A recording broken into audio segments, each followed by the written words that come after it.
आरव लगभग 27 साल का था। लंबा, दुबला, हल्की दाढ़ी और तेज नाक नक्श वाला। उसकी भूरी आंखों में हमेशा एक गहराई रहती थी, जैसे वो हर चीज को ज्यादा सोचता हो। सफेद शर्ट की आस्तीनें कोहनी तक मुड़ी हुई थीं, टाई ढीली और माथे पर हल्का पसीना। बाल थोड़े बिखरे हुए, जैसे कई बार उसने झुंझलाहट में हाथ फेर लिया हो।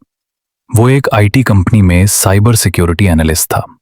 उसका काम था कंपनी के सिस्टम को हैकर्स से बचाना।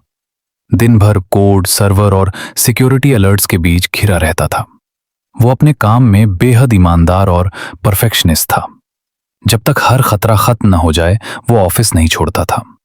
आज भी सिस्टम में एक अजीब सा अनऑथराइज्ड लॉगिन अटेम्प्ट दिखा था।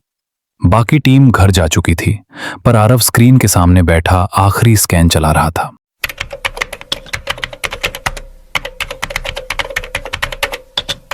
बस ये फाइनल रिपोर्ट, फिर निकलता हूं, उसने खुद से बुदबुदाया। घड़ी ने 12:32 AM दिखाया। ऑफिस की बिल्डिंग में सन्नाटा था। एयर कंडीशनर की हल्की आवाज और कीबोर्ड की टकटक ही सुनाई दे रही थी। आखिरकार सिस्टम सुरक्षित घोषित हो गया। आरव ने राहत की सांस ली, लैपटॉप बंद किया और अपनी कार की चाबियां उठाईं। बेसमेंट पार्किंग लगभग खाली थी। उसकी काली सेडान अकेली खड़ी थी। उसने कार स्टार्ट की।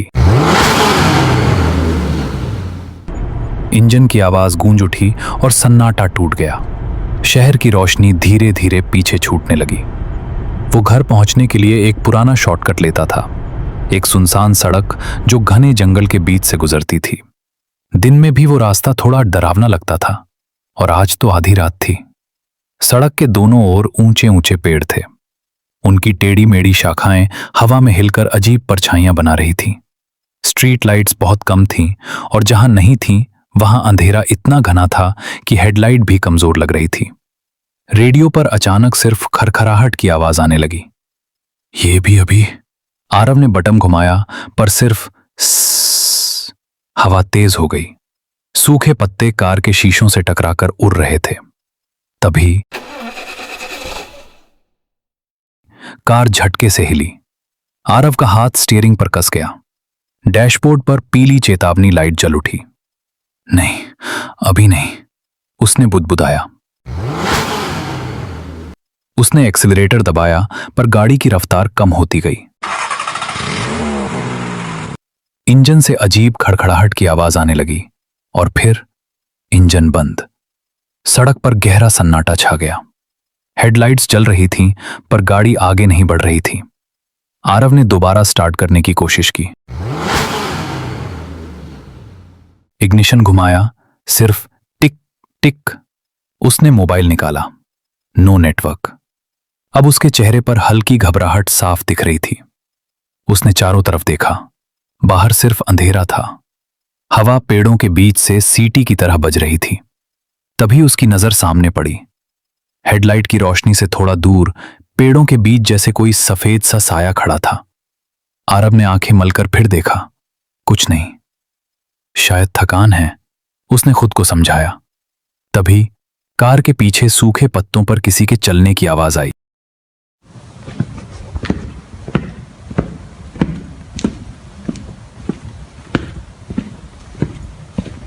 आरव का गला सूख गया।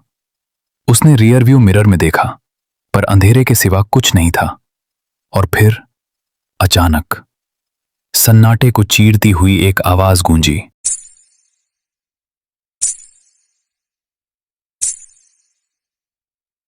आरव का दिल एक पल को रुक सा गया। उसने सिर झटका, जैसे यकीन करना चाहता हो कि यह बस उसका भ्रम है। लेकिन आवाज दोबारा आई, इस बार जरा पास से। उसने हिम्मत जुटाई। कार का दरवाजा धीरे से खोला।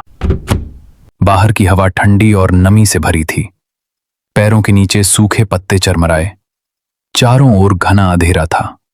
हेडलाइट्स की रोशनी अब भी सड़क पर फैली हुई थी, लेकिन उसके आगे सब कुछ धुंधला और अनजाना था।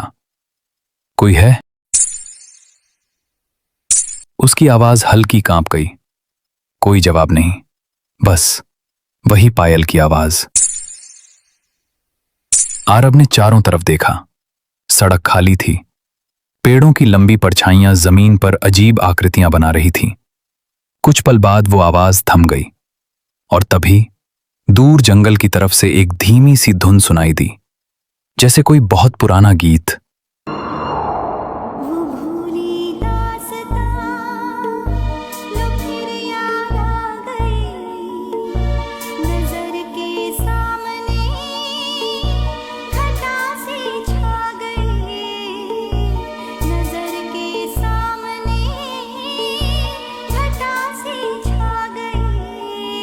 आरव की भौहें सिकुड़ गईं।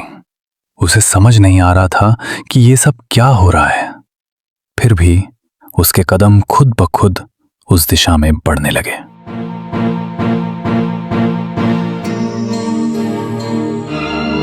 सड़क से कुछ दूर जहां जंगल शुरू होता था, वहां हल्की सी धुंध तैर रही थी। सफेद धुएं सी परतें जमीन के पास फैल रही थी।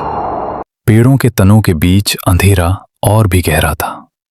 धुन अब साफ सुनाई दे रही थी, वही लय, वही खिंचाव। आरव का दिमाग जैसे सुन पड़ता जा रहा था। डर कहीं पीछे छूट रहा था। अब उसके चेहरे पर न घबराहट थी न उलझन, बस एक खालीपन। जंगल का माहौल अजीब तरह से भयावह था। हवा अचानक ठंडी हो गई थी। पेड़ों की शाखाएं ऐसे हिल रही थीं जैसे किसी अनदेखी शक्ति से कांप रही हों। धुंध के बीच उसे कभी कभी ऐसा लगता जैसे कोई सफेद साया पेड़ों के पीछे से झांक रहा हो, फिर गायब हो जाता। लेकिन वो रुका नहीं, जैसे किसी ने उसके होश पर पर्दा डाल दिया हो, जैसे वो अब खुद अपने शरीर पर काबू में ना हो। उसके कदम धीरे धीरे सड़क छोड़कर जंगल की पगडंडी पर उतर गए। सूखे पत्तों की आवाज अब ज्यादा तेज लग रही थी, लेकिन उसे परवाह नहीं थी। वो धुन अब बिल्कुल सामने से आ रही थी। हर कदम के साथ वो और गहरी धुंध में समाता जा रहा था। ऐसा लग रहा था जैसे कोई उसे पुकार रहा हो, कोई जो उसे पहचानता हो, जो उसका इंतजार कर रहा हो। और आरव बिना कुछ सोचे, बिना पीछे मुड़े, उसी धुन के पीछे चलता चला गया।